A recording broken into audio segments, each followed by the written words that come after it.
We are not against the world. We are simply for Africa, for truth, for sovereignty. And if standing for that makes us enemies, then so be it.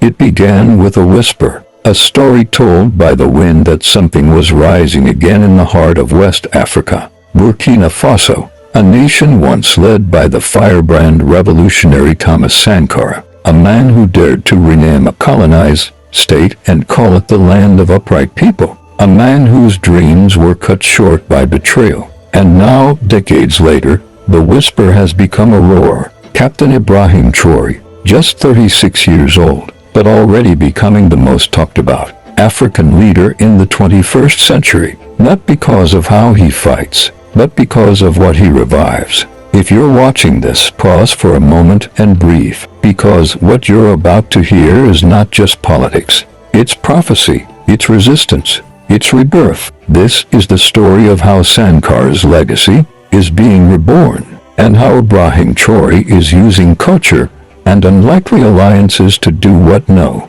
leader has done since the 1980s. Stay with me till the end, because this story will challenge everything you think you know about power, about Africa, and about the people who refuse to be forgotten. Let's begin. The year is 2025. The Sahel is boiling, not just from the sun, but from tension. Drones fly above. French troops have withdrawn. America is watching. And the people are tired. In the capital city of Ouagadougou, something unusual is happening. Billboards once filled with ads are now covered with quotes from Sankara. Schools are holding cultural days with traditional dance, not Western spelling bees. A new kind of music is being broadcast on the radio. Deep, rhythmic, filled with native instruments and urgent lyrics about dignity. But what sparked it? Let's rewind. It started quietly. Traoré was invited to speak at FESPACO, the Pan-African Film and Cultural Festival held in Burkina Faso since 1969. Most leaders show up, give a smile, shake hands, and leave. But Traoré did something different. He took the stage. No script, no protocol, just his army uniform and his voice. And he said, "A nation without culture is a slave, and Africa will no longer be a slave." That 8-word sentence went viral across French-speaking Africa. And it wasn't just talk. He ordered the restoration of Sankara's old policies. Public service days were brought back. Women were encouraged to lead agricultural cooperatives. Military officers were seen clearing trash alongside civilians in city streets. But the boldest move, he announced that Burkina Faso would cut all new cultural funding from Western NGOs. In his words, "We will not sell our identity for grant money." And instead, he turned to the East, Russia. Now, listen closely. This is where it gets controversial. Because, while most leaders seek help from the IMF or World Bank, Traoré signed a bilateral agreement with Russia's Ministry of Culture, not for weapons, not for all, but for film archives, museums, language, and satellite education tools. Russian cultural delegations began arriving in Ouagadougou. Joint projects were launched to digitize historical documents. Soviet-era documentaries about African independence were aired on national TV. And slowly, something changed in the air. Youth began to dress differently. Traditional fabrics returned. Hairstyles from pre-colonial times began trending on TikTok. But it wasn't just cultural. Traoré understood that for Africa to rise, the mind must be free. So, he launched what he called Operation Ancestral Memory. Every university in Burkina Faso was required to include a unit on indigenous philosophy. Students learned about griots, about ancient kingdoms, about forgotten queens and warriors. The impact, a nationwide boost in literacy, especially in rural areas, where elders became teachers. Grandmothers who couldn't read English were teaching about the stars, about farming cycles, about moral codes passed down orally. Traoré called them our unregistered professors. Now pause. Ask yourself, when was the last time a leader truly respected the wisdom of his people? But let's go deeper. What did Russia gain? Critics said Traoré was just exchanging one colonial master for another, that while kicking out France, he was letting in Moscow. But here's where it gets complex. Russia didn't set up military bases. They didn't demand exclusive all rights. What they got was influence, and Traoré used that influence to build something new, a Pan-African cultural bloc. By mid-2025, 5 countries joined: Mali, Guinea, Niger, Central African Republic, and Chad. They signed the Cultural Sovereignty Pact. This pact banned foreign media corporations from owning more than 30% of any media outlet in their countries. It prioritized local languages in news reporting. It established shared cultural festivals that moved from capital to capital. And guess what? Tourism spiked. Young Africans from the diaspora began visiting, not just to party, but to reconnect, to walk where Sankara walked,